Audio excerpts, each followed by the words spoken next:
Alors, livre de Madame Picard. Livre de Madame Picard, j'y ai pensé.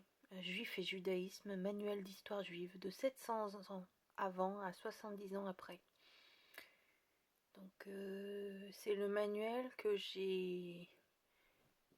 dont on m'a parlé en fait, l'enseignement de l'histoire juive qui est fait en école juive.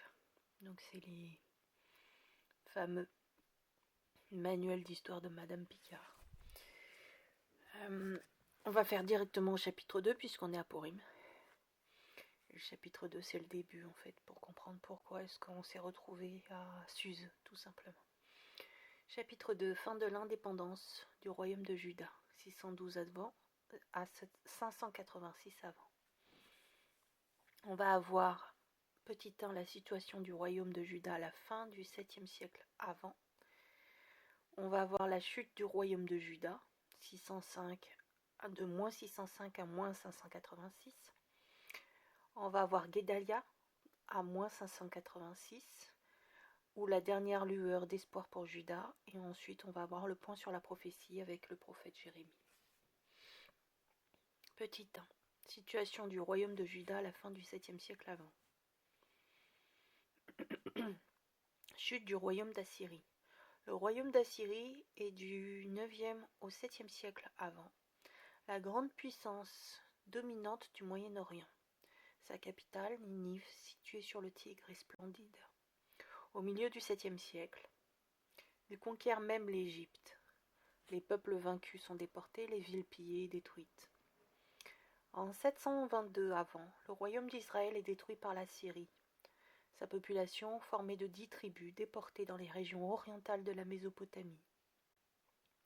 Le roi d'Assyrie transplante alors dans l'ancien royaume du Nord des Babyloniens, des Coutéens, des Araméens. On appelle cette population les Samaritains, Shomronim ou Koutim. Ils adoptent une partie de la loi écrite d'Israël tout en gardant leur propre divinité.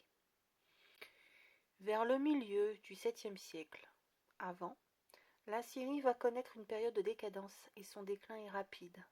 À la fin du 7e siècle avant, deux nouvelles puissances, la Médie avec sa capitale Ecbatane et la Chaldée avec sa capitale Babylone, s'unissent et profitent de la faiblesse de la Syrie pour l'attaquer.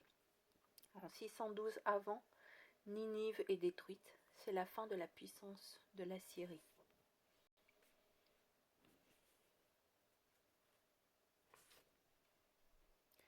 Petit b. Le royaume de Juda, de moins 612 à moins 605. On commence par Josias, moins 639 à moins 608. Après la chute de la Syrie, les vainqueurs se partagent l'ancien empire, assyrien du coup. La Médie s'empare des territoires situés au nord de l'Euphrate, la Chaldée, Babylone, de ceux situés au sud du fleuve. Mais l'Égypte revendique la Syrie et la Samarie. Placé entre ces trois puissances se trouve le petit royaume de Juda. Josias, connu pour ses qualités religieuses et politiques, dernier grand roi de Juda, s'oppose au passage des troupes égyptiennes vers le nord. À Megiddo, au cours d'un affrontement qui met aux prises l'armée égyptienne commandée par le pharaon Nécho et les troupes de Juda, le roi Josias est tué, on est en moins 608. C'est le début de la décadence du royaume de Juda. Parce que Josias, lui, avait tout fait en fait pour que l'idolâtrie s'éloigne. Et quand il est mort, ses fils n'ont pas eu le même zèle. Joachaz, moins 608. Le peuple juif nomme Joachaz, fils de Josias, roi, mais après 3 mois de règne seulement, Nécho le déporte en Égypte et impose un tribut au royaume de Juda. Joachim, avec un même du coup, avec un M, moins 608 à moins 598, donc pendant 10 ans. Nécho impose au peuple un autre fils de Josias, Joachim, âgé de 25 ans. Juda devient un État vassal de l'Égypte. Le culte des idoles que le roi Josias avait réussi à éliminer réapparaît. Les habitants de Juda ne rêvent que d'indépendance politique. Le petit pays de Juda, situé au carrefour des civilisations du Moyen et du Proche-Orient, est une voie de passage convoitée, mais Juda refuse toute vassalité. Grand 2, Chute du royaume de Juda, moins 605 à moins 586. La Chaldée, devant l'offensive égyptienne, donc qui voulait récupérer les royaumes du nord, va réagir, et du coup le royaume du sud, va réagir, et le jeune prince héritier Nabuchodonosor arrête l'armée égyptienne à Carchemish, moins 605. Nécho retourne en Égypte, Nabuchodonosor le poursuit, traverse la Judée, d'où il déporte quelques jeunes princes, parmi eux Daniel et ses amis, Hanania, Michaël et Azaria. Et la Judée devient alors vassale de la Chaldée. Petit a, révolte de Joachim, moins 598. À la cour du roi Joachim, donc là on est sur le roi qui a été imposé par l'Égypte, deux tendances apparaissent. Le parti égyptien qui pousse le roi à la révolte contre la Chaldée et le parti babylonien soutenu par le prophète Jérémie qui supplie le roi de se soumettre à Nabuchodonosor. Le roi Joachim suit les conseils du parti égyptien et s'insurge. Nabuchodonosor envoie contre lui ses troupes, c'est la guerre et Joachim est fait prisonnier. Déporté, il meurt en chemin. Petit b, Joachim avec un nun, un N. De moins 598 à moins 597, c'est la deuxième déportation.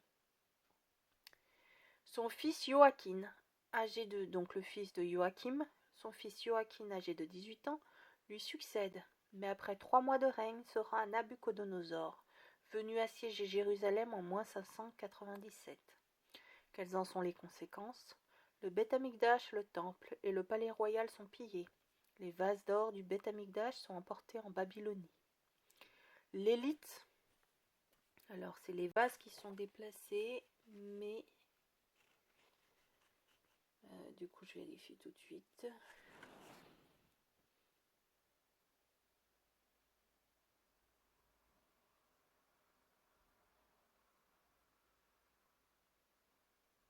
Alors a priori, oui, tous les ustensiles sont récupérés à ce moment-là.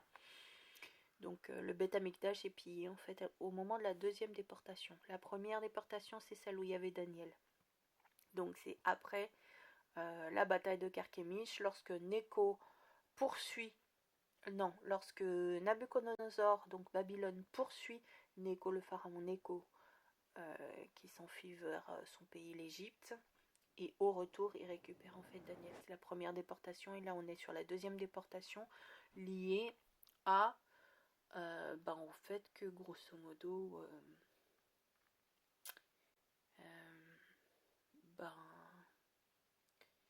le roi Joachim s'insurge.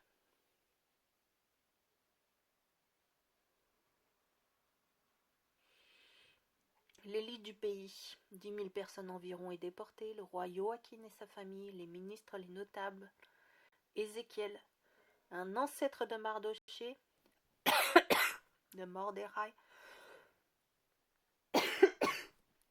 les forgerons, les serruriers. Nabuchodonosor nomme Sédécias, l'oncle de Joachim, le troisième fils de Josias, roi de Juda. Le royaume de Juda sort très affaibli de cette révolte et semble définitivement assujetti à la Chaldée. Donc on est à la deuxième déportation. Sédécias, moins 597, moins 586, donc un petit 10 ans. Soutenu par l'Égypte et par des petits peuples en Moyen-Orient, de Moyen-Orient, Idumée, Moab, Ammon, Phénicie, bref que des gens bien, et stimulé par les déportés qui lui écrivent, Sédécias songe à reconquérir son indépendance. Une première révolte contre la Chaldée en moins 593 échoue, et le roi, sous l'influence de Jérémie, assure Nabuchodonosor de sa fidélité. Mais en moins 589, se moquant à l'instar des Kohanim, des avertissements de Jérémie, Sédécias s'allie à l'Égypte, qui réalise une véritable coalition militaire avec les pays voisins contre la Chaldée. Sédécias refuse alors de payer les impôts à la Chaldée et proclame l'indépendance de la Judée. Guerre de moins 588 à moins 586. Devant cette insurrection, Nabuchodonosor arrive avec une armée colossale, pénètre en Judée, s'empare de toutes les villes fortifiées. dit Tevet, moins 587. Les armées babyloniennes assiègent Jérusalem. Le peuple est affolé, jeûne, retourne vers Dieu. Jérémie conseille la reddition aux Chaldéens. Mais à l'approche d'une armée égyptienne, les Chaldéens lèvent le siège, ce qui provoque une explosion de joie et d'espoir chez les Juifs. Jérémie prophétise pourtant le retour des Chaldéens. Il est mis en prison, il est considéré comme un traître. Après une courte trêve, les Chaldéens reprennent le siège. Ils chassent les Égyptiens, la famine et la misère règnent à nouveau dans la ville de Jérusalem. 9 Tammuz, moins 586. Une brèche est ouverte dans les murailles de la ville. Les troupes y pénètrent et la pillent. Le roi Sédécias se sauve, mais les Babyloniens le rattrapent et le font prisonnier à Jéricho. Il est conduit à Ribla devant le roi Nabuchodonosor. Les Chaldéens égorgent sous ses yeux ses 2 fils. Puis après l'avoir aveuglé, l'emmènent prisonnier vers Babylone. Il meurt sur la route. 9 Av de moins 586. Nabuchodonosor donne l'ordre de détruire Jérusalem et le Beth Amikdash, le temple. Ça a pris 3 semaines du coup de détruire la ville. Un peu moins de 3 semaines.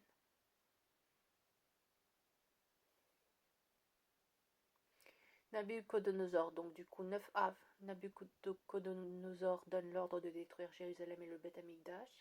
Après le pillage de la ville et le massacre d'une partie de la population, les soldats incendient les principaux édifices de la ville, en particulier le Beth Amikdash. Celui-ci est détruit par les flammes le 9 Av. Conséquence, Jérusalem et les principales villes de Judée sont détruites. Le premier Beth Amikdash est détruit et de ce fait les sacrifices corbanotes sont interrompus. Toute la population valide de Jérusalem est déportée. Seule la population rurale demeure. C'est la fin de la royauté de la dynastie de David, au pouvoir depuis plus de 4 siècles. Et c'est la fin du premier État juif. Le 9 Av est devenu une journée de deuil.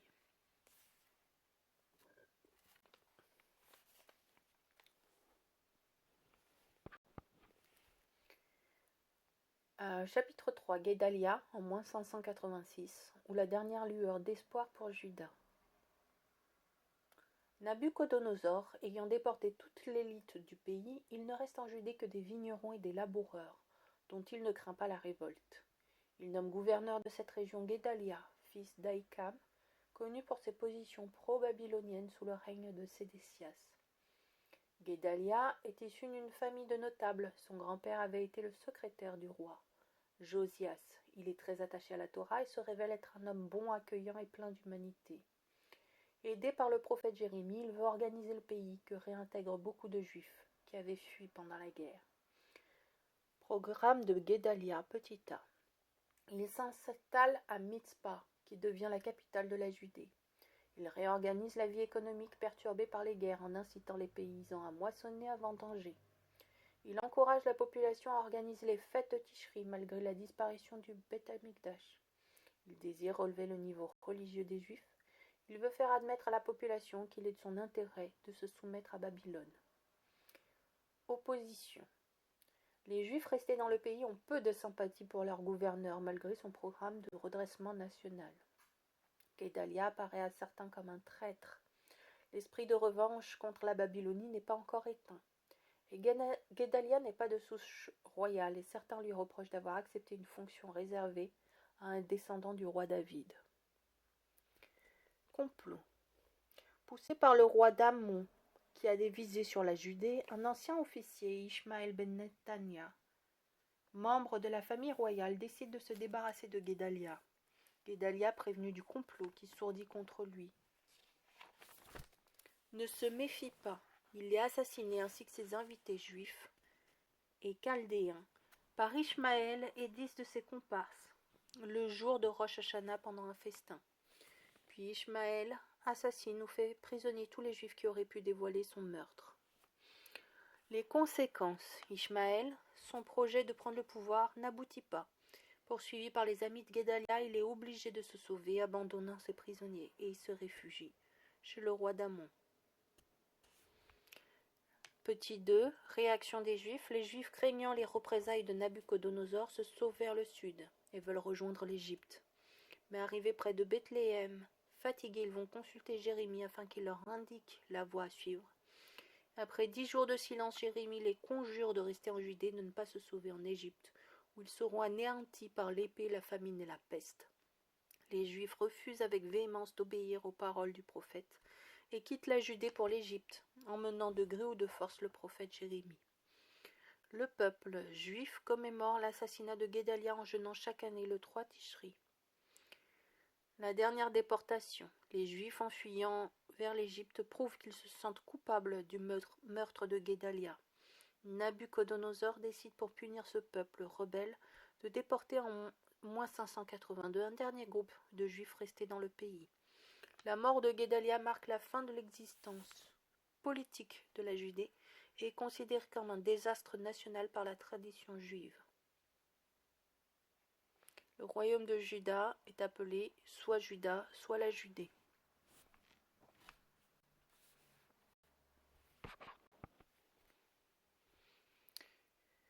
Petit 4, point sur la prophétie avec un prophète Jérémie. Définition du mot prophète. Qui est prophète? C'est un homme ou une femme qui parle au nom de Dieu. Le prophète est un porte-parole de Dieu et sa tâche est de transmettre un message. Chez tous ceux à qui je t'enverrai, tu iras, et tout ce que je t'ordonnerai, tu le diras. Jérémie 1,7. Le prophète est choisi par Dieu, dans toutes les couches sociales. Amos est berger, Isaïe est un aristocrate, Jérémie est un Cohen, sans avoir eu de formation particulière, et parfois contre sa volonté. Moshe et Jérémie, par exemple, refusent cette charge. Ce sont les deux Cohen d'ailleurs qui refusent la charge. Parmi des hommes aux personnalités différentes, le prophète peut jouer un rôle politique. Samuel est juge et prophète. Enfin, le prophète dialogue avec Dieu. Il peut lui arriver de refuser une mission comme Jonas. B. Rôle du prophète. Il dénonce les fautes commises par le peuple, idolâtrie, injustice sociale et autres transgressions de la Torah. Il prévient le peuple des malheurs qui vont arriver ou le console en lui annonçant des temps meilleurs. Il assure le peuple qu'il ne dépend que de lui, que les événements annoncés ne se produisent pas. Le peuple d'Israël est libre et responsable, et s'il se repent, s'il fait échouva, un retour, Dieu peut revenir sur ses décisions et changer le cours de l'histoire. Petit c, différentes sortes de prophètes. Le premier, le plus célèbre, car il eut la perception la plus claire du message de Dieu, est Moshe. Œuvres. Les prophètes qui ont laissé une œuvre écrite sont au nombre de 15 et leurs œuvres se trouvent dans la deuxième partie des prophètes. Et dans les hagiographes, ils ont vécu à partir du 8e siècle avant. Certains prophètes n'ont pas laissé d'œuvres écrites. Les plus connus sont Gad et Nathan qui vivaient à l'époque du roi David, Élie et Élisée qui vivaient sous le roi Akab au 9e siècle avant.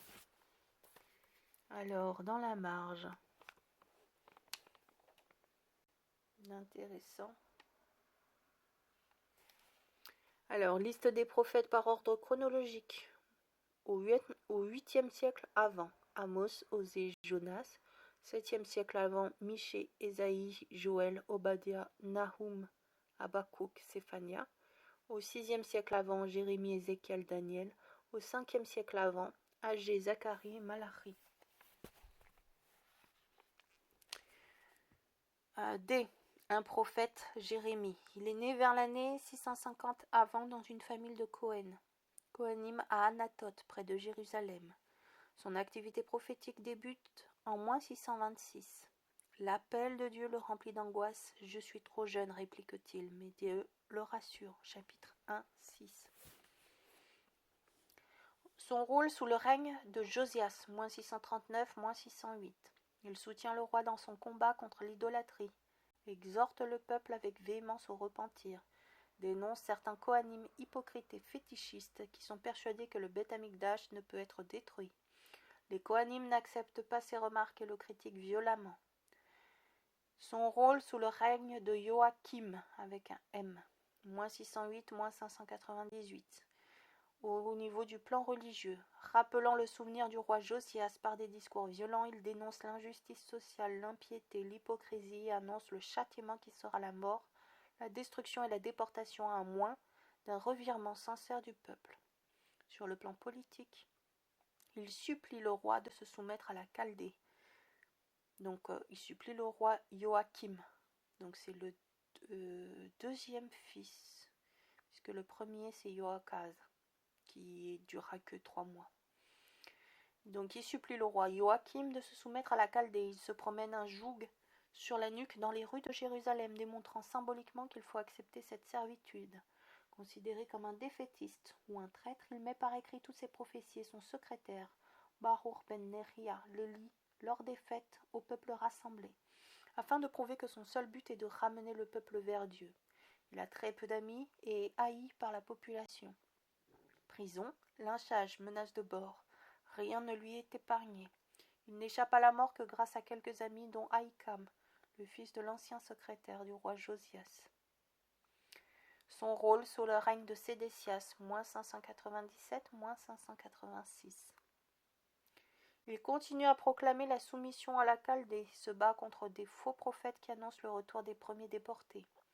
Au contraire, il prophétise que l'exil durera 70 ans et écrit une lettre aux déportés, où il les conjure de s'installer, de se marier et de vivre selon la loi de Dieu. Bâtissez des maisons, habitez-les, plantez des jardins, mangez-en les fruits, épousez des femmes et mettez au monde des fils et des filles. En moins 589, lors de l'approche des Chaldéens, Sédécias met en prison Jérémie, craignant qu'il ne décourage le peuple fort inquiet de l'évolution de la situation. À la demande d'officiers excédés par ses proclamations, Jérémie est condamné à mort par le roi, qui le fait donc Sédécias, qui le fait jeter dans une fosse profonde, remplie de boue. Sauvé de justesse par un serviteur du roi, il est remis en prison et est délivré par les troupes chaldéennes après le 9 Av, moins 586. Après le 9 Av, moins 586, donc lorsque les Chaldéens, du coup, ils tuent pas Sédécias, ils lui crèvent les yeux. Et ils le déportent. Donc après le 9 Av, moins 586, donc on est Jérémie aide Guédalia à gouverner après l'assassinat de ce dernier, quitte la Judée pour l'Égypte, où on perd sa trace. Son œuvre se compose de 52 chapitres contenus dans le deuxième livre des derniers prophètes et de la Megillah, les Lamentations. R.A. hagiographe. Jérémie, prophète de la douleur, est un des plus grands prophètes d'Israël.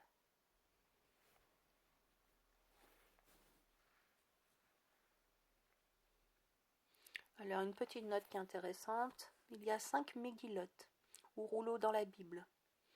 Ce sont les livres 4, 5, 6, 7 et 8 des hagiographes.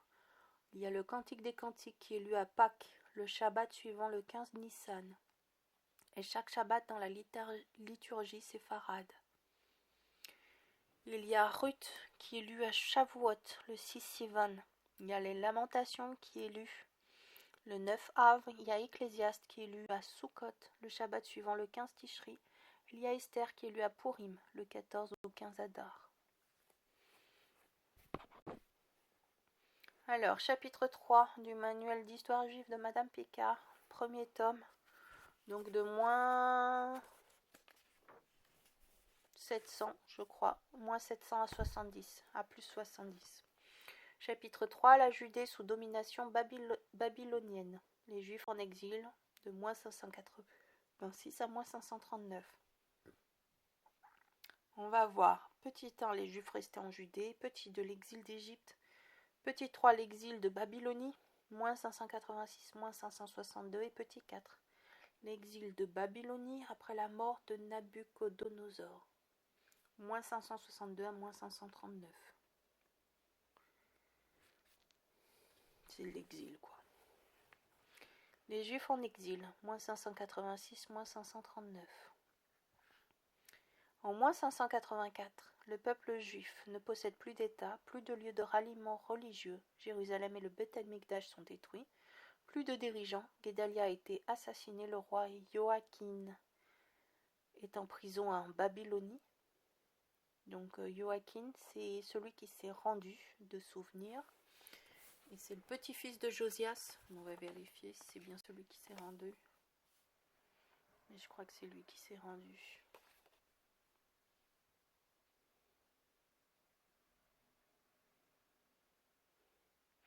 Oui, voilà, c'était... lui succède, mais après 3 mois de règne, se rend à Nabuchodonosor venu assiéger Jérusalem en 597. Et du coup, il va être emmené en Babylone. Et il va rester, dans mes souvenirs, il va rester 37 ans en prison. Et ensuite, il va sortir de prison. Amen. Amen. Donc, il n'y a plus de dirigeant. Guédalia a été assassiné. Le roi Joachim est en prison en Babylonie. Et si quelques juifs résident encore en Juda, la plus grande partie des rescapés est en exil, soit en Babylonie, soit en Égypte. Comment, dans ces conditions, le peuple juif peut-il survivre? Les Juifs restés en Judée. Ils sont très peu nombreux, extrêmement pauvres, vivant à la campagne, car toutes les villes sont détruites, s'appropriant parfois les terres des exilés. Sans dirigeants, sans coanimes. Tous les notables sont en exil. Ils se sentent abandonnés et n'ont pas le dynamisme nécessaire pour s'organiser. Les peuples voisins profitent de cette faiblesse et pénètrent en Judée. Les Samaritains s'installent dans le nord, sans que les Juifs s'y opposent. Au sud, les Iduméens occupent le Negev, appelé Édom, et un territoire qui s'étend jusqu'à la ville de Hébron. Mais contrairement à ce qui s'était passé en -722, aucune population n'est amenée par la Chaldée en Judée pour remplacer la population juive déportée. Les Juifs malheureux, désespérés, vivent comme en exil sur leur propre terre. On a l'exil d'Égypte. Les Juifs exilés en Égypte avaient quitté la Judée avec Jérémie après l'assassinat de Guédalia. Relativement nombreux, ils s'installent dans la région du delta du Nil et dans la région de Patros, où ils s'assimilent rapidement à la population égyptienne. Pourquoi vous attirer à vous-même de grands maux et faire disparaître du sein de Juda hommes, femmes, enfants, nourrissons, sans même vous conserver un simple reste en offrant de l'encens aux dieux étrangers en ce pays d'Égypte où vous venez séjourner? Jérémie. Alors, 10 moins 50, 44, 7, 8. On ne connaît pas la suite de leur histoire. Sont-ils maltraités par les troupes de Nabuchodonosor qui pénètrent en Égypte? Sont-ils déportés par le roi de Chaldée en Babylonie? Ou disparaissent-ils en s'assimilant au peuple égyptien? Il est sûr cependant qu'aucun juif d'Égypte n'apparaît en Judée au moment de la reconstruction du Beth Amikdash et du pays. Ces exilés disparaissent comme disparurent les 10 tribus après -722.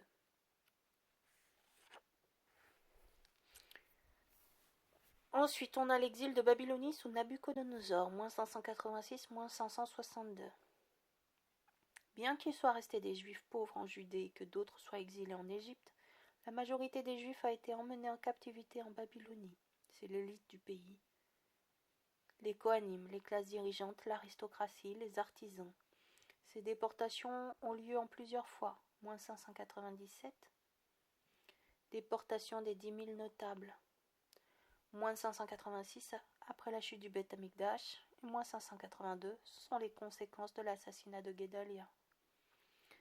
La route de l'exil. Les prisonniers sont rassemblés avant leur départ dans un camp à Rama, d'où ils partent à pied vers la Babylonie. Les hommes sont enchaînés, surveillés par des gardiens armés. Des Juifs meurent pendant les voyages qui durent plus de 6 mois. La situation des Juifs sous le règne de Nabuchodonosor. Les déportés arrivent dans un pays fort différent de la Judée, qui était un pays montagneux au sol rocailleux.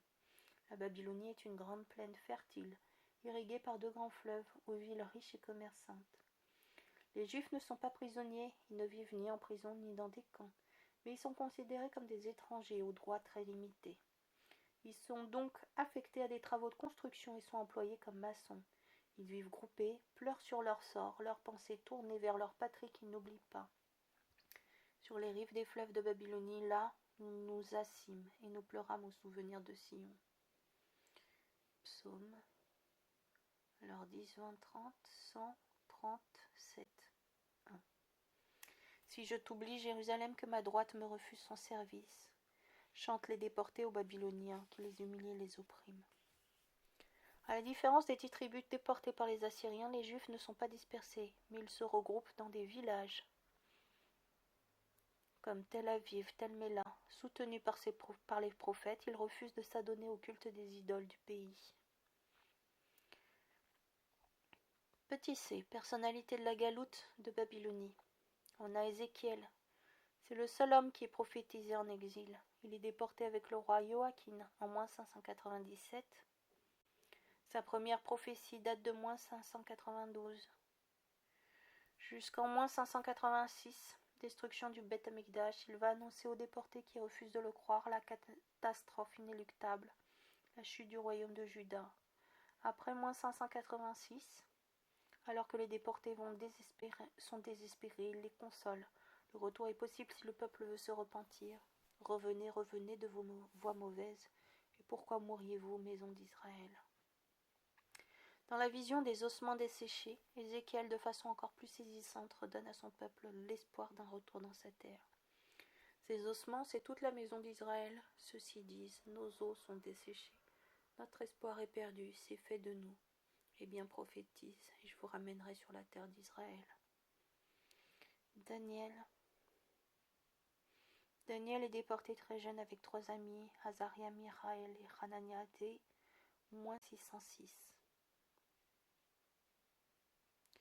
Le roi de Chaldée, remarquant leur intelligence, leur beauté, leur culture, les envoie dans une école d'administration où ils seront formés pendant 3 ans, afin de devenir des agents de l'État. On souhaite qu'ils assimilent la culture de leur nouveau pays, on change même leur prénom. Excellents élèves et plus tard hauts fonctionnaires, Daniel et ses amis font faire l'expérience de la vie en exil. À l'école, ils refusent de manger de la nourriture qui ne soit pas cachère, au risque d'être envoyés ou emprisonnés. Les amis de Daniel refusent, au risque de mourir, de s'incliner devant une statue d'or érigée par le roi. Daniel, sous le règne de Darius, est condamné à mort, jeté dans une fosse aux lions pour avoir prié Dieu malgré l'interdiction du roi. Daniel et ses compagnons sont les premiers martyrs de la foi juive. Malgré les difficultés, parfois imposées par la vie en galoute, ils continuent à observer la Torah prêts à mourir pour Dieu. Leur histoire est racontée dans le 9e livre des hagiographes.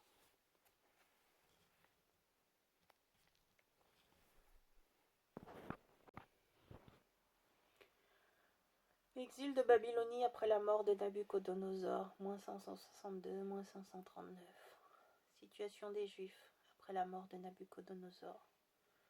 En moins 562, après un règne long et brillant de 43 années, meurt Nabuchodonosor, son fils Evil-Mérodach.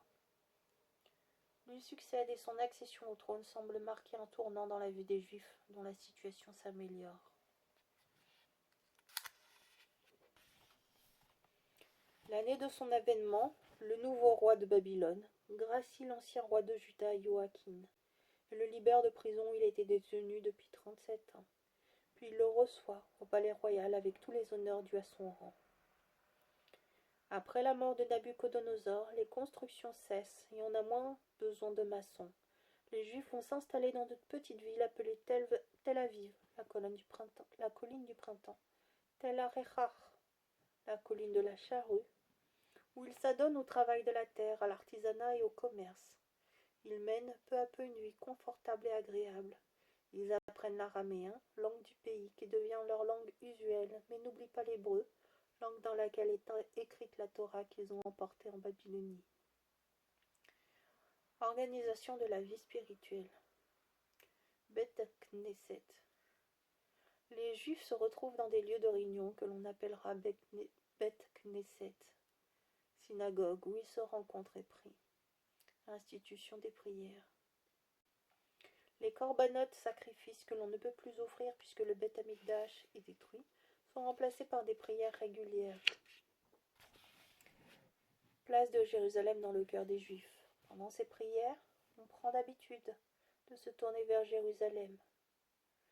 4. Les jeûnes. On institue 4 jeûnes annuels qui commémorent les événements tragiques des années moins 587 et moins 586.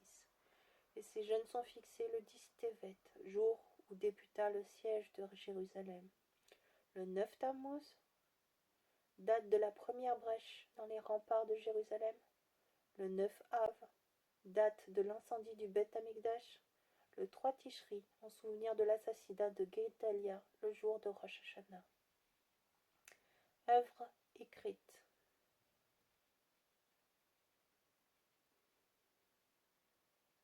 Alors, je donne tout de suite l'information sur le 9 Tammuz.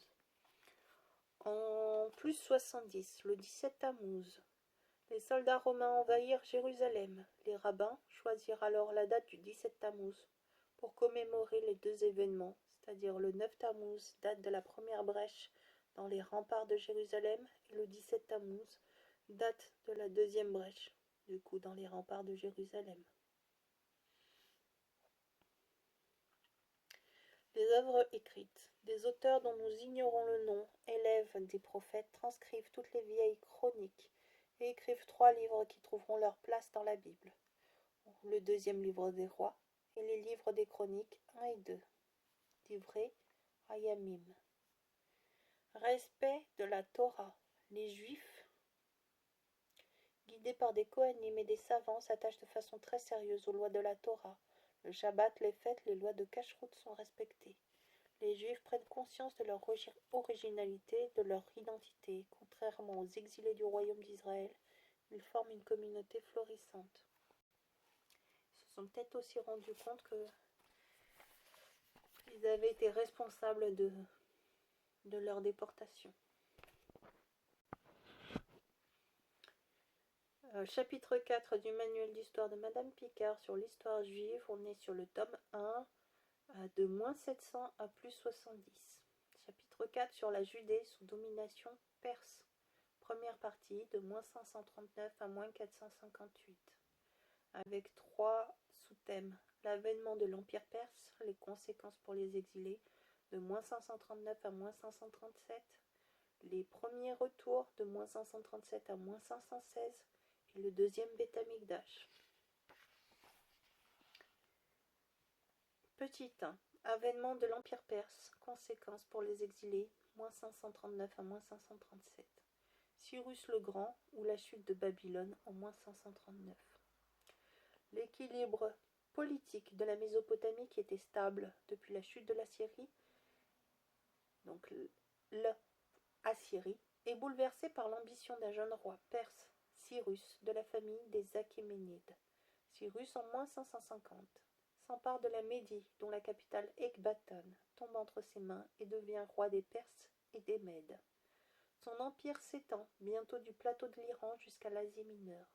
Il va profiter de la décadence de la Babylonie, gouvernée à cette époque par Balthazar, à qui son père, le roi Nabonide, plus intéressé par les problèmes religieux que par la politique, avait laissé les rênes du pouvoir. La Babylonie n'est plus qu'un royaume faible et désorganisé, qui est une proie facile pour le jeune et dynamique roi des Perses. Après une expédition brève, Cyrus s'attaque à la ville de Babylone et s'en empare alors que les assiégés festoient. Balthazar, fait prisonnier, est exécuté. Cyrus devient maître de toute la Mésopotamie en moins 539. Cependant, contrairement aux mœurs de l'époque, Cyrus, alors, festin de Balthazar, puisqu'en fait ça joue, et je suis pas sûre en fait qu'on en parle beaucoup après. Donc oui, on va parler du festin de Balthazar. On le connaît ce passage. Le roi Balthazar donna un grand festin assez grand, au nombre de 1000, et en présence de ces 1000, il buvait du vin. Sous l'influence de la boisson, Balthazar ordonna d'apporter les vases d'or et d'argent que son père Nabuchodonosor avait enlevés du Beth Amikdash de Jérusalem, afin que le roi, ses grands, ses épouses, ses concubines s'en servissent pour boire. Ils burent du vin et glorifièrent les dieux d'or et d'argent, du coup dans la vaisselle d'Hachem. Au même moment, les doigts d'une main d'homme apparurent et écrivirent face au candélabre sur la chaux de la paroi du palais royal. Alors le roi changea de couleur. Tous les sages du roi étaient rentrés, mais ils ne purent lire l'inscription, ni en faire connaître le sens au roi. Que Daniel soit mandé. Et Daniel expliqua. Voici l'inscription qui a été tracée. Méné, méné, tekel ou farcine. Sois compté, pesé, divisé.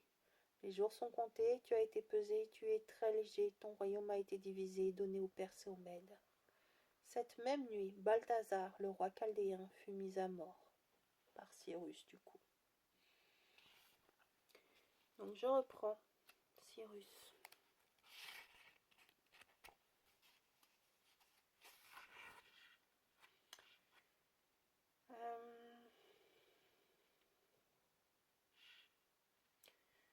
Cependant, contrairement aux mœurs de l'époque, Cyrus ne détruit pas Babylone.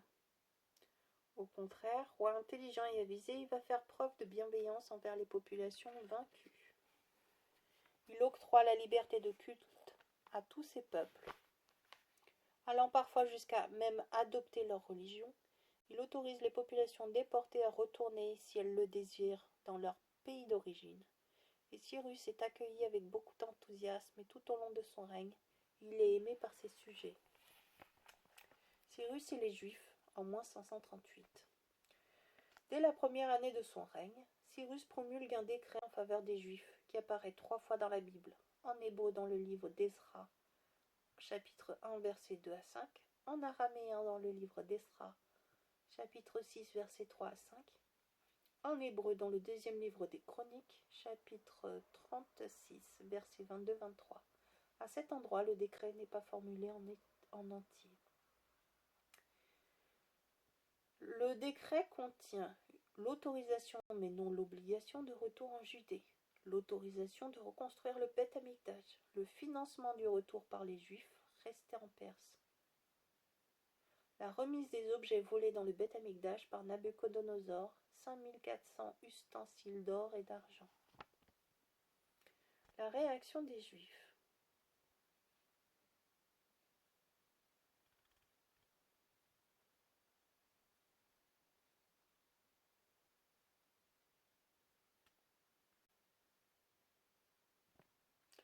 Les Juifs accueillent avec une joie immense le revirement de situation. Cependant, seul un dixième de la population, soit environ 49 000 personnes, y compris les femmes et les enfants, font leur alia en Judée. Pourquoi? Il est facile d'en imaginer les raisons. La majorité des Juifs bien installés en Babylonie ne veulent pas abandonner leurs biens matériels. Beaucoup de Juifs craignent un voyage long et pénible. Ils redoutent une vie trop difficile en Judée. Ils n'ont guère envie de partager leurs biens avec les Juifs pauvres restés en Judée. Une grande partie d'entre eux restent donc en Babylonie. Malgré les possibilités d'habiter en Judée, leur patrie, ils demeurent en exil. La diaspora se constitue, la communauté juive y vivra prospère, tout en restant en relation avec la Judée. Petit 2, premier retour, moins 537, moins 516. Les 49 000 Juifs, parmi lesquels de nombreux Lévim, quittent la Babylonie après le décret de Cyrus, heureux et pleins d'enthousiasme.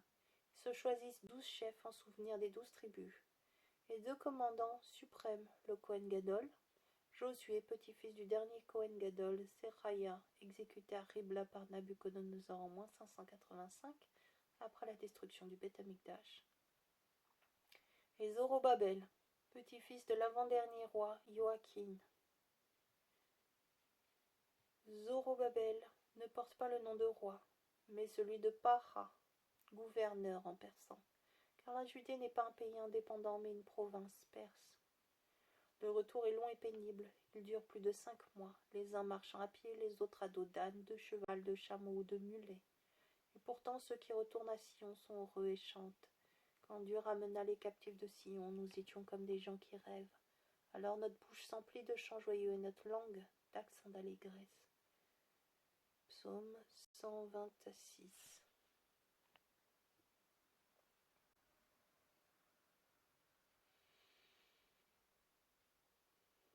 Installation Judée, moins 536, moins 521. Les espoirs des arrivants appelés en hébreu Shivat Sion furent très vite déçus. La province de Judée est très peu étendue, 2500 km², et le pays est en ruine. Les rapatriés veulent récupérer les terres et les maisons qui avaient appartenu à leur père. Les plus favorisés retrouvent des terres abandonnées, envahies de ronces. Il faut un courage de pionnier pour les défricher. Des terres sont occupées soit par des juifs pauvres, épargnés par les déportations, soit par des étrangers qui avaient envahi la Judée. Les nouveaux propriétaires ne veulent pas restituer leurs terres aux juifs rentrant de Babylonie. Malgré toutes les difficultés, dès leur arrivée, les Juifs s'apprêtent à reconstruire le Beth Amikdash. 2 mois après le retour, le premier Tishri, un autel, Mitzbéar, est élevé à l'emplacement du Beth Amikdash. On offre à nouveau des sacrifices et on fête Sukkot dans la joie. Au 2e mois de la 2e année après le retour, au mois d'Iyar, les 2 chefs Josué et Zorobabel posent la première pierre du nouveau Beth Amikdash au cours d'une fête émouvante. Les vieillards qui avaient connu la splendeur du Beth Amikdash pleurent, mais le prophète âgé les console en disant « Plus grande sera la splendeur de ce second Beth Amikdash que celle du premier. » Mais les travaux vont cesser et ne reprendront que 16 années plus tard. La cause de l'arrêt des travaux. Cause, il y en a plusieurs. Petit 1, le conflit entre les Juifs du retour et ceux restés en Judée. Ceux de Shivat Sion récupèrent leurs terres avec beaucoup de difficultés, après avoir versé de larges indemnités. De leur côté, les Juifs de Judée voient avec indifférence, si ce n'est avec animosité, le retour de leurs frères plus dynamiques qu'eux.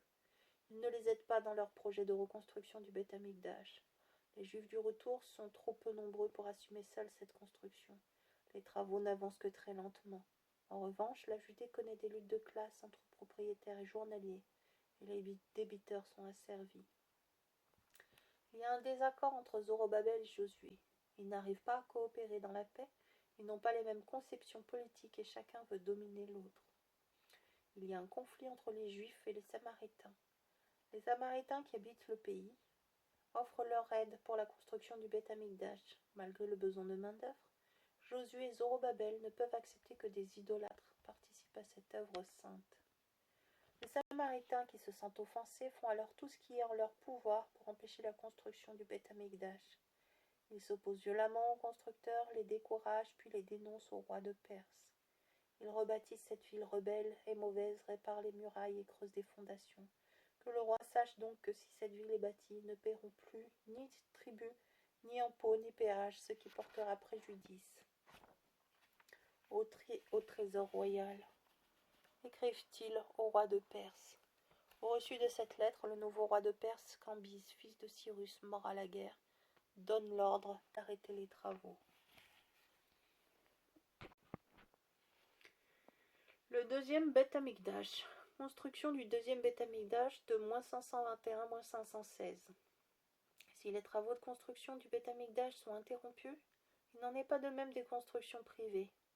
Il semble que ceux de Shivat Sion se soient embourgeoisés et que leur enthousiasme religieux est bien faibli. Avènement d'un nouveau roi de Perse en -521, profitant de l'avènement du nouveau roi, les Juifs retournent clandestinement sur le chantier abandonné du Beth Amikdash. Les Samaritains les ayant dénoncés pour cette reprise du travail, les Juifs s'adressent au nouveau roi Darius et sollicitent l'autorisation de construire le Beth Amikdash, rappelant la promesse de Cyrus. Darius, retrouvant le décret de Cyrus dans les archives d'Ecbatane, autorise en -521 la reprise des travaux. Alors, chronologie des premiers rois perses. Cyrus, -568, -528, 40 ans. Cambyse, -528, -521, 5 ans. 7 ans. Darius, -521, -486. Donc on est 14 et 21. Ça fait beaucoup d'années, ça. Ça fait 35 ans. Xerxès, -486. Donc Assuérus. -486, -465. Donc 19 ans. 21 à peu près. Artaxerxès, -465, -424.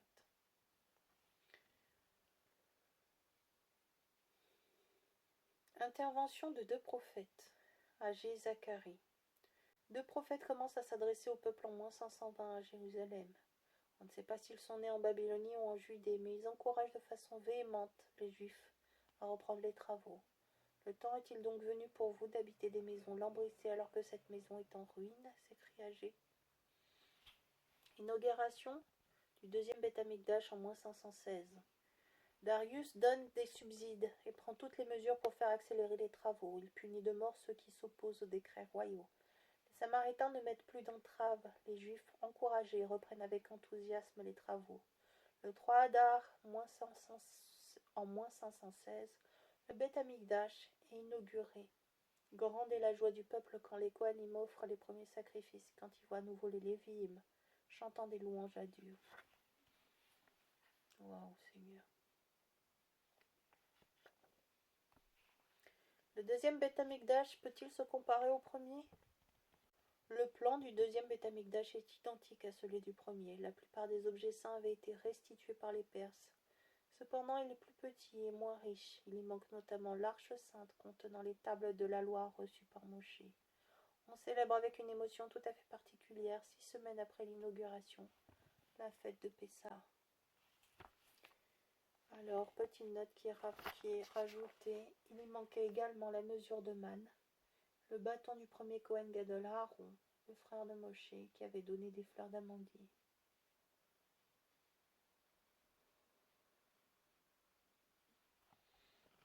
Plan du Beth Amikdash. Le Beth Amikdash était bâti sur le Har Habayit, le mont du Temple, qui, d'après la tradition, le mont Moria où Abraham avait été prêt à offrir à Dieu son fils Isaac. Chapitre 22. On a peu de renseignements sur le deuxième Beth Amikdash à cette époque. Par contre, nous le connaissons beaucoup mieux après sa restauration par Hérode.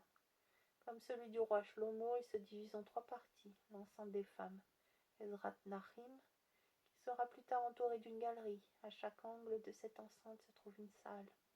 Au sud-est, la Lishkat Hanezirim, salle des Nazirs.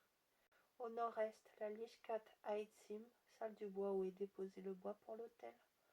Au nord-ouest, la Lishkat Hametzoraim, salle des lépreux, qui y prennent leur bain de purification. Au sud-ouest, la Lishkat Hashmanim, salle des huiles. On y entrepose l'huile pour le chandelier et le vin pour les libations. Dans l'enceinte des femmes, on trouve également le petit tribunal Sanhédrin. Au fond de l'Esrat Nashim s'élèvent les 15 marches, où se tiennent les Lévi'im quand ils chantent. La deuxième partie, c'est l'enceinte d'Israël, Israt Israël. À la droite de cette cour se tient la Lishkat Agazit, salle de la pierre taillée où siège le grand Sanhédrin. Ensuite, la troisième partie, c'est l'enceinte des Kohanim. Seuls les Kohanim peuvent y pénétrer. Dans la cour se trouve l'autel Misbéar pour les sacrifices, le bassin pour les ablutions, les abattoirs. Après avoir traversé un vestibule, on pénètre dans le sanctuaire ou Héral, qui contient le chandelier en or à 7 branches. La table des 12 pains, changée chaque Shabbat, et l'autel d'or pour les parfums, cadeau du roi de Perse, Darius. Un rideau sépare le Héral du Saint des Saints, où ne pénètre que le grand prêtre le jour de Kippour.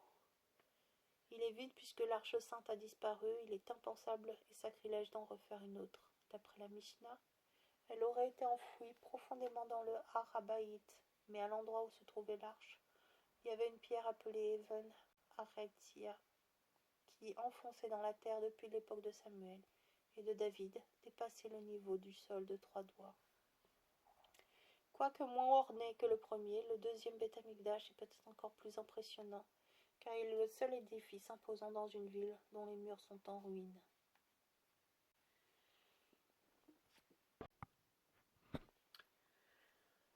Alors, manuel d'histoire de Madame Picard, d'histoire juive, on est sur le tome 1 de moins 700 à plus 70, le chapitre 5, la Judée sous domination perse, deuxième partie de moins 458 à moins 332. Il y a 4 chapitres dans ce chapitre 5. Le 5e siècle avant, le deuxième retour avec Ezra, moins 458. Chapitre 2, le 5e siècle avant, le deuxième retour avec Néhémie, de moins 445 à moins 425. Troisième chapitre, l'époque de la Grande Assemblée, Knesset Agdola, moins 430 à moins 330. Chapitre 4, la vie des Juifs en Perse, une reine juive, Esther. Le 5e siècle avant, le deuxième retour avec Ezra, moins 458. La situation de la Judée au 5e siècle avant. Le manque de documents ne permet pas de décrire avec précision la situation des Juifs de Judée entre moins 516 et moins 460. Cependant, il est évident que malgré la reconstruction du Beth Amikdash, leur situation est très critique. Zorobabel disparaît de la scène politique. Il est peut-être retourné en Babylonie. Son fils, puis son gendre lui succèdent comme gouverneur, puis cette fonction est remplie soit par des hommes qui ne sont pas de la dynastie du roi David, soit par des fonctionnaires perses. La Judée est beaucoup moins étendue qu'à l'époque du premier Beth Amikdash. Pays de montagne, c'est une région pauvre, qui n'a aucun accès à la mer. Sa population atteint environ 50 000 habitants. La Judée est une province perse rattachée à la 5e satrapie, et elle est soumise à de lourds impôts en argent et en nature, blé, vin, huile, dont une partie est gardée par le gouverneur. Des conflits sociaux s'instaurent entre juifs riches, qui se sont enrichis en accaparant les biens de ceux restés en Babylonie, et juifs pauvres, qui vivent souvent dans la misère, empruntant aux riches en leur donnant des gages pour payer leurs impôts et survivre. Malgré les remontrances du dernier prophète Malachi, de nombreux juifs épousent des femmes étrangères. En effet, parmi les juifs qui rentrèrent en Judée, certains avaient laissé leurs femmes en Babylonie, et si les garçons étaient nombreux, peu de jeunes filles faisaient partie du Shivat Sion, d'où les unions avec les Moabites samaritaines. Même les Kohanim, enfants de Josué par exemple, contractent des unions avec des femmes étrangères. Enfin, les Kohanim ne donnent pas l'exemple de la fidélité à Dieu. Ils considèrent les sacrifices comme une corvée. Quant aux Lévi'im qui chantent, ils n'assument pas toujours leur fonction au Beth Amikdash. La situation de la Judée est dramatique au plan économique, social et religieux. Chapitre B. Ezra Sopher, Ezra le scribe. Les Juifs de Babylonie sont inquiets de la situation de la Judée. Aussi un Cohen du nom d'Ezra décide-t-il la 7e année du règne d'Artaxerxès de faire à son tour son alia. Ezra est scribe, Sopher, et enseigne la Torah. C'est un homme foncièrement pieux. Avant d'entreprendre son voyage, il s'adresse au roi qui lui accorde des subsides financiers pour l'achat de bêtes pour les sacrifices, l'autorisation de faire appel à la générosité des Juifs en Babylonie, le soutien financier en cas de besoin des fonctionnaires perses de toute la 5e satrapie. Le roi en outre le charge de l'organisation juridique de la Judée, de l'organisation religieuse de la Judée afin que la loi perse et la Torah soient appliquées. Ezra est donc envoyé par le roi pour faire appliquer la Torah en Judée.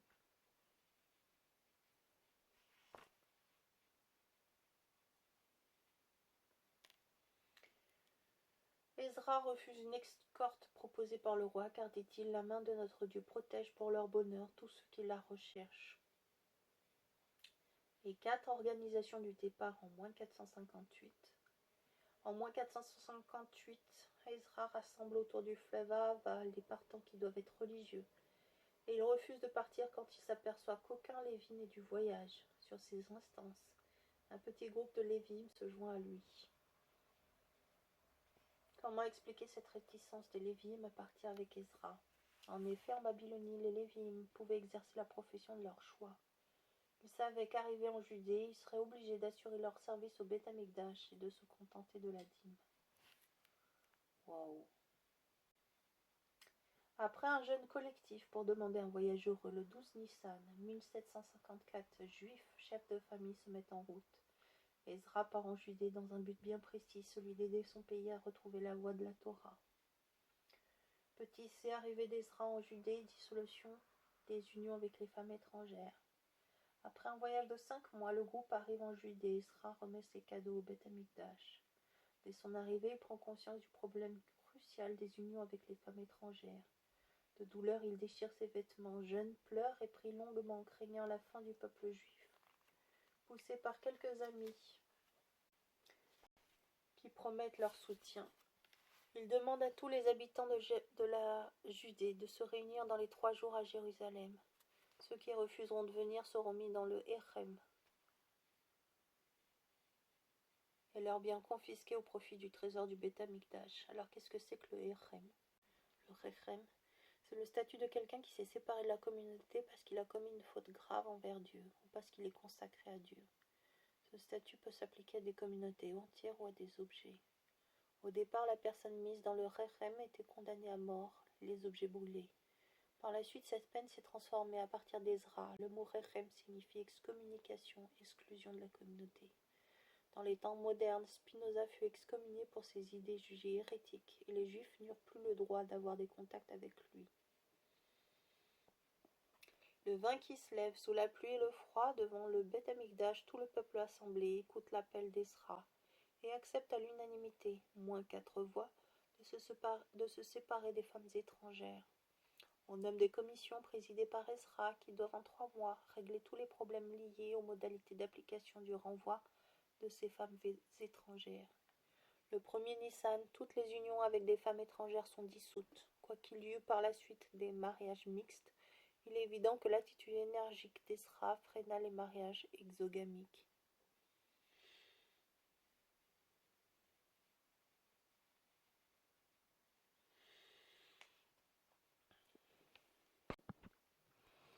Donc, manuel d'histoire juive de Madame Picard, tome 1 de moins 700 à plus 70, chapitre le 5e siècle, avant le 2e retour, Néhémie, moins 445.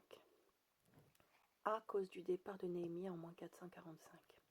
Néhémie est le chanson juif du roi Artaxerxès. C'est un fonctionnaire de la cour de Suse. Haut dignitaire du royaume, il n'en reste pas moins très attaché à son peuple. C'est un homme profondément pieux.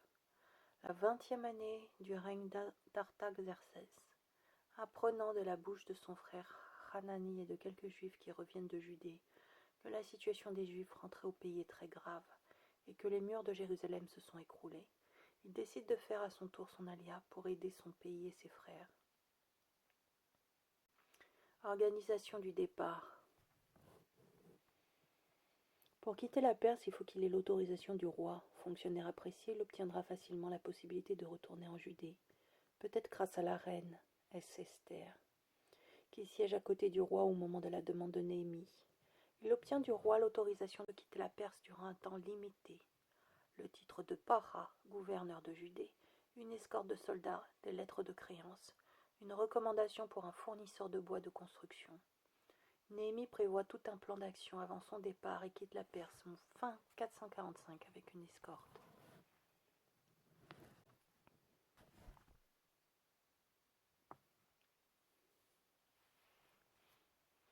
Alors il est noté, Néhémie devant son roi. C'était au mois de Nissan, la 20e année du roi Artaxerxès. Il y avait du vin devant lui. Je pris ce vin et le présentai au roi. Ce n'était pas mon habitude d'être triste devant lui. Pourquoi, me dit le roi, as-tu si mauvaise mine? Tu n'es pourtant pas malade. Ce ne peut être qu'une peine de cœur. Je fus saisi d'une grande crainte et je répondis au roi que le roi vive éternellement. Comment n'aurais-je pas l'air affligé alors que la ville, lieu de sépulture de mes pères, est en ruine et que ses portes sont consumées par le feu?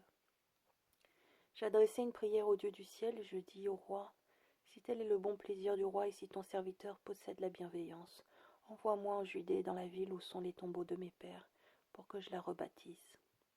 Le roi, qui avait la reine assise à ses côtés, me répondit, combien de temps durera ton voyage et quand seras-tu de retour? Ainsi il plut au roi de m'accorder un congé et je lui fixai un délai. Petit C, arrivé de Néhémie à Jérusalem. Arrivé en Judée, Néhémie s'installe incognito afin de se rendre compte par lui-même de la situation. Après 3 jours, il inspecte discrètement de nuit l'état des portes et des murs de Jérusalem. Puis il se fait connaître et exhorte la population au travail.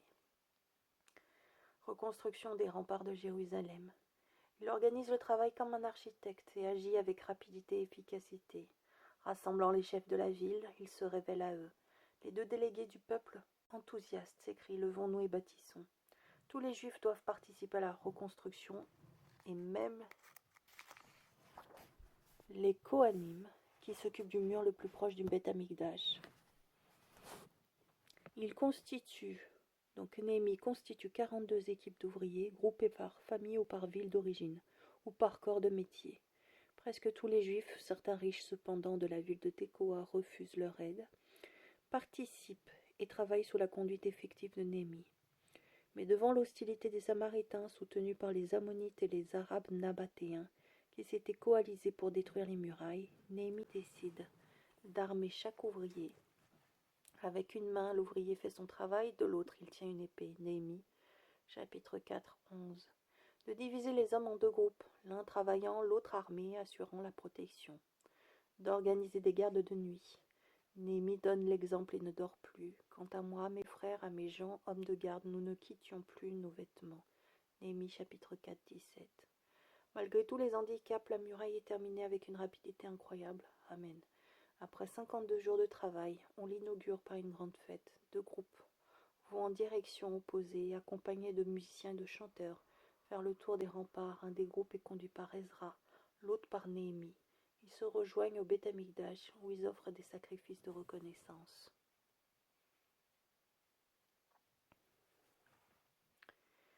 Peuplement de Jérusalem.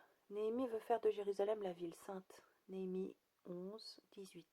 Le centre spirituel de la Judée et du peuple juif. Il encourage son peuplement par quelques décisions. Il nomme son frère Hanani, gouverneur civil, et Hanania, gouverneur militaire. Il prend des mesures de sécurité telles le couvre-feu. Il invite tous les notables à venir habiter la capitale. Il demande qu'un habitant sur 10, choisi par tirage au sort, vienne habiter Jérusalem. Jérusalem devient alors la capitale politique de la Judée. Elle en était en fait la capitale religieuse depuis moins 516. Collaboration d'Ezra et de Néhémie. Quoique Néhémie n'ait eu qu'une mission politique et juridique, il encourage Ezra à poursuivre son projet de rénovation de la vie religieuse. Organisation des fêtes du mois de Tishri. Ensemble, Néhémie et Ezra organisent la célébration des fêtes de Tishri. Le premier jour du mois, Rosh Hashanah, ils réunissent devant la porte de l'eau plus de 100 000 personnes, hommes, femmes et enfants, et ils font, entourés des Lévi'im, devant la foule assemblée, une lecture publique de la Torah entrecoupée d'explications. Les Juifs sont bouleversés par la lecture émouvante d'Ezra, pleurent, et Néhémie est obligé de leur rappeler que le premier Tishri est un jour de fête d'où toute tristesse doit être bannie. Le deuxième jour de Rosh Hashanah, Ezra leur rappelle les lois concernant la fête de Sukkot qui a lieu du 15 au 21 Tishri. Ezra et Néhémie sont écoutés. L'on peut écrire que depuis Josué, fils de Nun, jusqu'à ce jour, les enfants d'Israël n'avaient pas agi de la sorte. Néhémie 8, 16, 17. Ce mois de Tishri, moins 444, fut célébré avec une ferveur extraordinaire.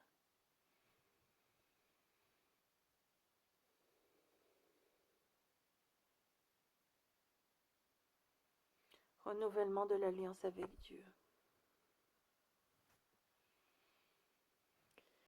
Le 24 Tishri, après les fêtes, Ezra et Néhémie rassemblent encore une fois tout le peuple pour une journée de jeûne et de repentir. Une partie de la journée est consacrée à la lecture de la Torah, une autre au repentir des fautes passées. Puis les Lévi'im montent sur une estrade face au peuple et font une longue prière où ils rappellent toute l'histoire d'Israël depuis Abraham. La journée se termine par une deuxième réunion exceptionnelle. Le peuple renouvelle solennellement son alliance avec Dieu, mais non point oralement comme à l'époque de Josué.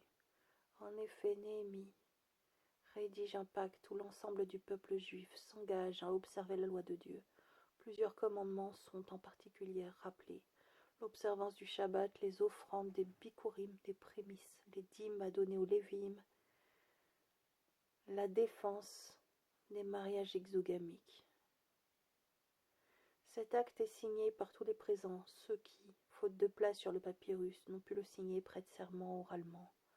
On attribue à Ezra la fixation du rituel de la prière, l'obligation de la lecture publique de la Torah. Néhémie et Ezra peuvent espérer avoir forgé les bases d'une vie juive conforme à la Torah. Néhémie face aux problèmes sociaux. Néhémie, juste et intègre, ne s'est pas seulement occupé de l'organisation politique et religieuse de son peuple. Aussi, devant la situation dramatique créée par de lourds impôts et des inégalités sociales, il décide de renoncer à demander des impôts pour son bénéfice personnel, et ses adjoints suivent son exemple. Il décide de convoquer une assemblée. Pour résoudre les problèmes sociaux en Judée, il demande que les riches rendent aux pauvres tous les objets pris en gage, en échange de prêts d'argent, et renoncent à leurs dettes. Néhémie, avec le dynamisme et la piété profonde qui le caractérisent, fait un discours si émouvant que les riches acceptent. Nous rendrons tout sans rien exiger d'eux. Nous ferons comme tu le dis, Néhémie 5.12. Cette action si étonnante est peut-être la réussite la plus extraordinaire de Néhémie. Deuxième séjour de Néhémie en Judée, moins 425.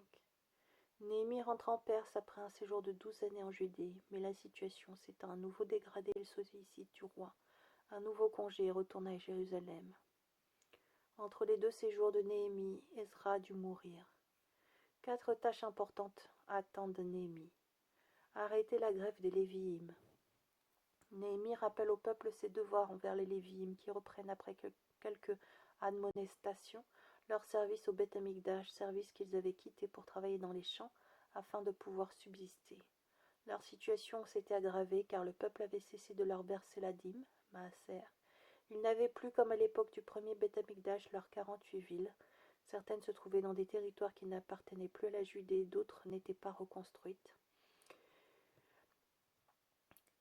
Alors, la deuxième tâche importante qui attend Néhémie, c'est de faire place nette au Beth Amikdash. Le grand prêtre avait permis que l'on dépose de l'argent et des marchandises dans la salle destinée à l'entrepôt de la dîme. Et Néhémie fait évacuer tous les objets profanes, purifie la salle et lui rend sa destination première. Puis il doit faire respecter le Shabbat à Jérusalem.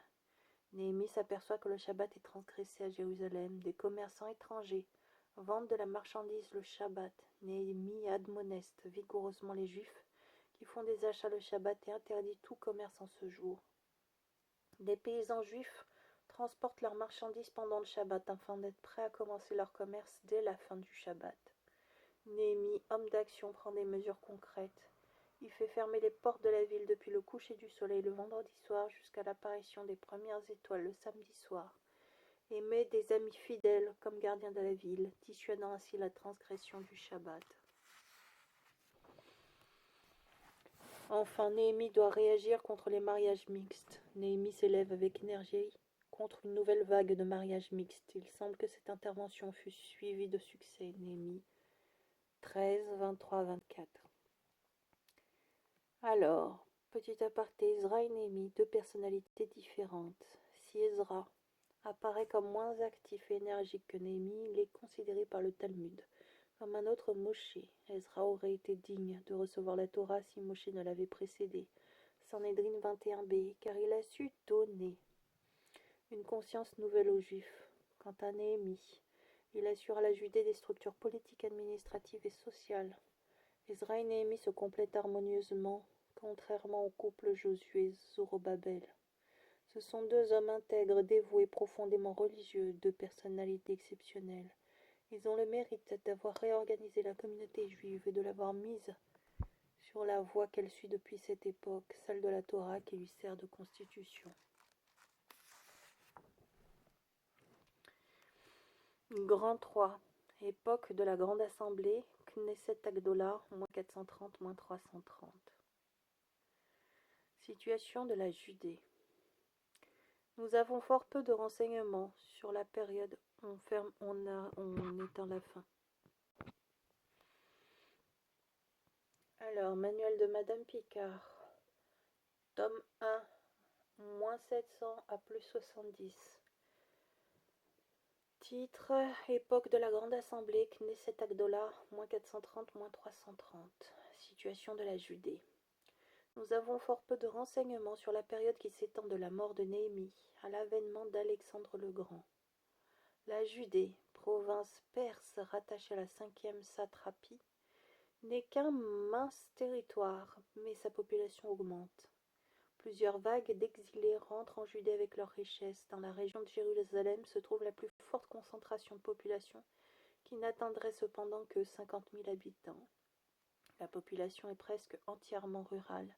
L'agriculture se développe. Afin de pallier le manque d'eau, on apprend à mettre en réserve l'eau de pluie dans des citernes publiques, ainsi que le commerce. On vend à prix élevé des produits agricoles aux caravanes qui parcourent le pays. Les Samaritains, convaincus qu'ils ne pourront plus détruire le Beth Amikdash, construisent un temple sur le mont Garizim, près de la ville de Sichem, et prennent quelques distances avec le peuple juif tout en continuant à observer en partie la Torah écrite.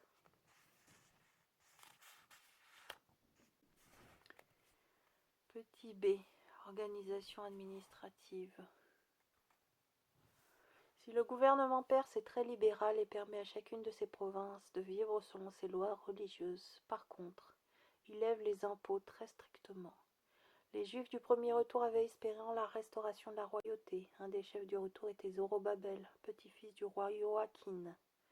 Mais la Perse, craignant des révoltes, confie le gouvernement local au grand prêtre. Le grand prêtre, Kohen Gadol, est responsable de la collecte des impôts et en l'absence d'une autorité séculière, il est considéré comme le chef de la nation. Il est aidé par un conseil national dont les membres sont recrutés parmi les dignitaires du pays, Kohanim, écrivains, propriétaires. Dans chaque village, les chefs de famille réunis sous la direction d'un Rosh Ir, sorte de maire, dirigent les affaires administratives et religieuses. Ils siègent au Beth Am, la maison du peuple.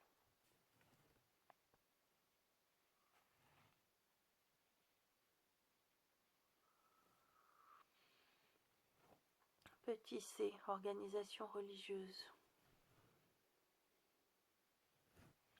Scribe, Sophrim. Après la disparition de Malachie, il n'y a plus de prophètes. Mais une nouvelle génération de savants, d'enseignants, d'écrivains apparaît. Profitant de l'existence paisible menée par les Juifs, ils vont, s'inspirant d'Ezra et de Néhémie, répandre la connaissance de la Torah auprès du peuple. Ce sont les scribes, ou sophrim. Ces savants comptent les lettres, les mots et les versets de la Bible et en écrivent avec précision toutes les lettres et tous les mots, afin de transmettre un texte immuable aux générations futures. Les membres de la Grande Assemblée. Ce sont les 120 membres d'une grande assemblée fondée par Ezra et Néhémie. La première assemblée s'étant réunie en moins 458. La plupart d'entre eux sont inconnus, sauf l'un des derniers, Simon le Juste. Les membres de la grande assemblée sont les héritiers des prophètes. Beaucoup parmi eux sont des scribes.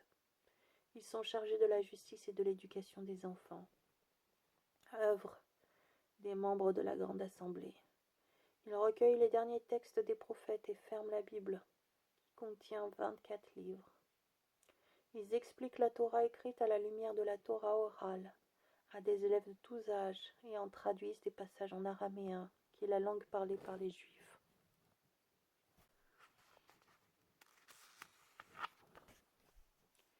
Ils organisent la prière publique dans les Baté Knesset, les synagogues, à la fois lieu de prière, école et lieu de rassemblement qui deviennent le centre de chaque petite bourgade, tandis que le Beth Amikdash est le centre de culte du pays et de la diaspora. Ils instituent la lecture publique de la Torah. Ils rédigent 18 bénédictions qui forment la prière par excellence, récitée 3 fois par jour et appelée Shmoné Esrei. Ils encadrent le Shmoné Esrei de psaumes, de versets de la Torah. Le Shema, c'est le début de la prière publique. Ils rédigent toutes les bénédictions qui ponctuent les actions quotidiennes des Juifs, par exemple avant et après la consommation des aliments. Ils renforcent l'idée du Shabbat, rédigent les prières du Kiddush et de la Havdalah. Ils interprètent toutes les lois de la Torah juridiques, domestiques et économiques en les adaptant aux nouvelles conditions de vie. Afin d'éviter d'éventuelles infractions à la Torah, ils ordonnent des lois préventives appelées siagim, barrières. Les membres de la grande assemblée veulent faire pénétrer la Torah dans l'esprit et le cœur du peuple pour qu'elle sanctifie tous les domaines de la vie. Ils ont modelé le peuple juif. Alors en marge, qu'est-ce qui est noté d'intéressant ?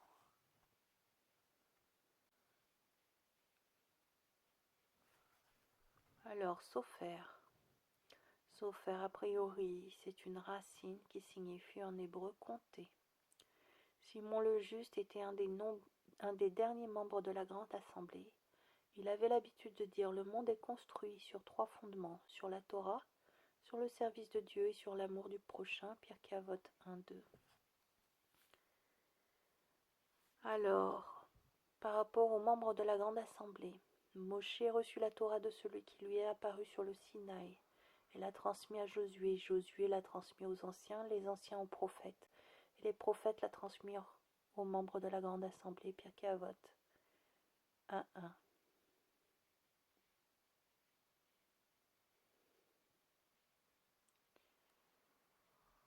Alors, dans les Écritures, les Juifs en Galoute avaient appris à lire l'alphabet assyrien ou carré. Les scribes gardèrent cette écriture qui est encore en usage aujourd'hui. Il en fut de même pour les noms des mois qui sont d'origine babylonienne.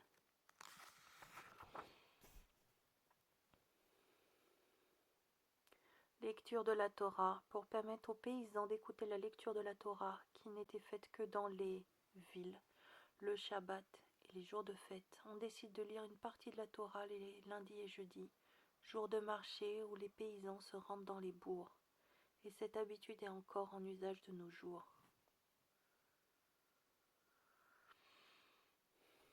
Shemone Esrei. Cette prière se dit debout. Elle est également appelée pour cette raison Amida et se compose actuellement de 19 bénédictions.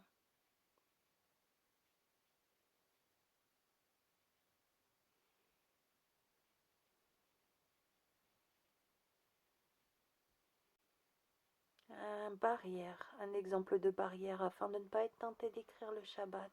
On ne touche ni au crayon ni au stylo et on les range avant le début du Shabbat. Les Juifs en Galoute. Babylonie et Perse, nombreux sont les Juifs qui y vivent, mais ils sont en relation continue avec ceux de Judée. En Égypte, beaucoup de Juifs y ont fait souche. Ils mènent une vie prospère et rentrent en relation épistolaire avec le grand prêtre de Jérusalem quand ils ont des problèmes. En Asie mineure et Arabie, il semble qu'à cette époque, des Juifs soient installés à Sardes et en Arabie du Nord. C'est une période d'activité extraordinaire au plan religieux et intellectuel, un des siècles les plus florissants de l'histoire juive.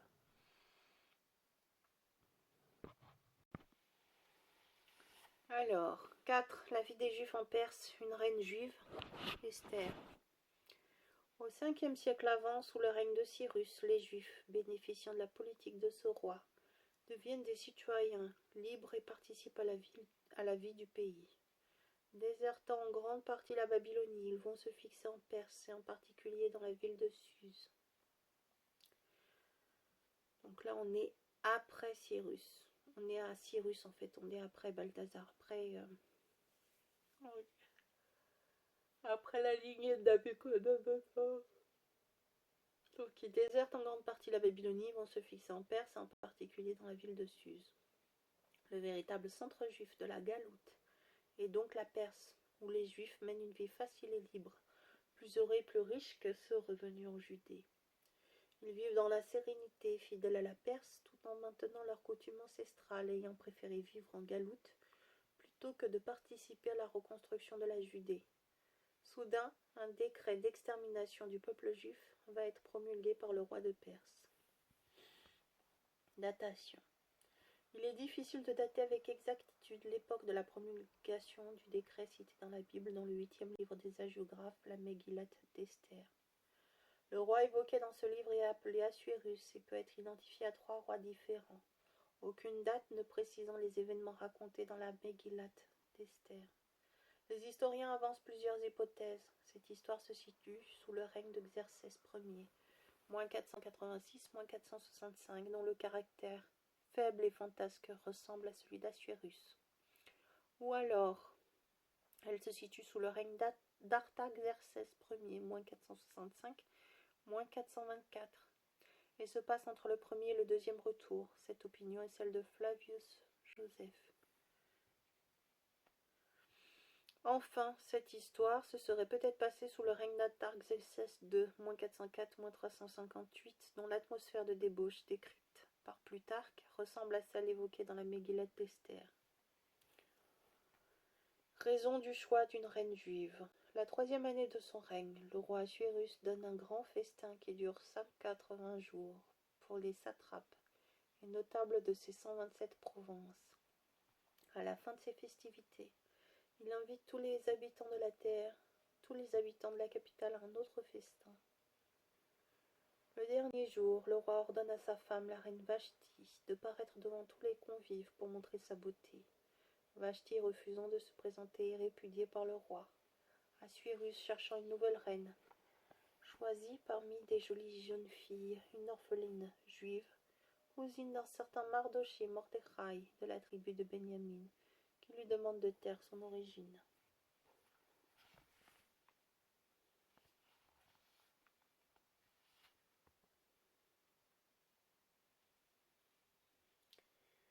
Aman et le décret d'extermination. Mordechai a eu connaissance d'un complot fomenté contre le roi par deux de ses eunuques, et en informe Esther, évitant ainsi la mort du roi. Après cet événement, Assuérus nomme premier vizir Aman, descendant de la Malécite Agag.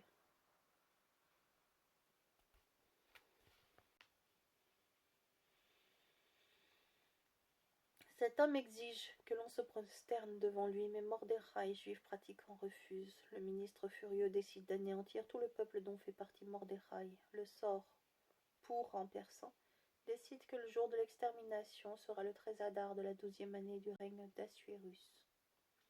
Intervention de la reine. Mordechai demande à Esther d'intercéder auprès du roi pour sauver son peuple, après quelques hésitations.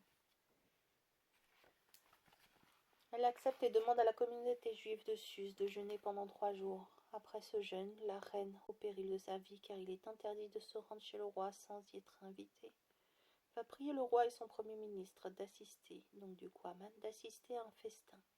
Au cours de ce banquet, elle les réinvite pour le lendemain, mais cette nuit-là, Assuérus, pris d'insomnie, se fait lire les annales du royaume, et y apprend qu'il doit la vie à un certain Mordechai. Le roi demande à Aman d'honorer Mordechai.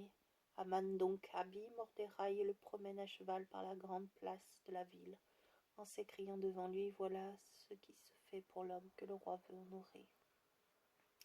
Au courant du deuxième festin, Esther révèle qu'elle fait partie d'un peuple dont Aman a décidé le génocide.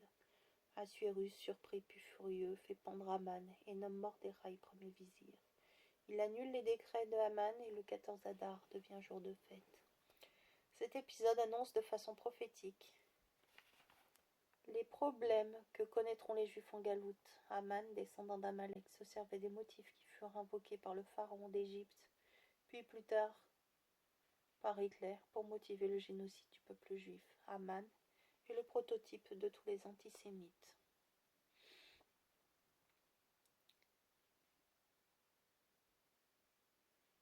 Alors, Purim. 2 notes qui ont été données sur Purim. En souvenir de cet épisode, les Juifs fêtent le 14 Adar ou le 15 dans certaines villes fortifiées de l'Antiquité, par exemple Jérusalem. La fête de Purim. Voici les prescriptions pour cette fête. Jeûne la veille, le 13 Adar. Lecture de la Megillat d'Esther le soir et le matin du 14 Adar. Cadeau à ses amis et aux gens pauvres. Organisation d'un festin l'après-midi du 14 Adar. Réjouissance, déguisement, joie débordante caractérisent cette fête. Purim à l'époque messianique. Nos sages ont dit, même si toutes les fêtes étaient abolies, Purim ne cesserait jamais d'être observé. Aussi longtemps qu'il y aura de la souffrance, Purim sera la fête de l'espoir et de la confiance en Dieu. Amen, amen, amen, amen. Quand viendra le jour où la souffrance cessera, quand l'humanité aura perdu toute trace d'Amalek, Purim restera le souvenir des malheurs passés. Amen.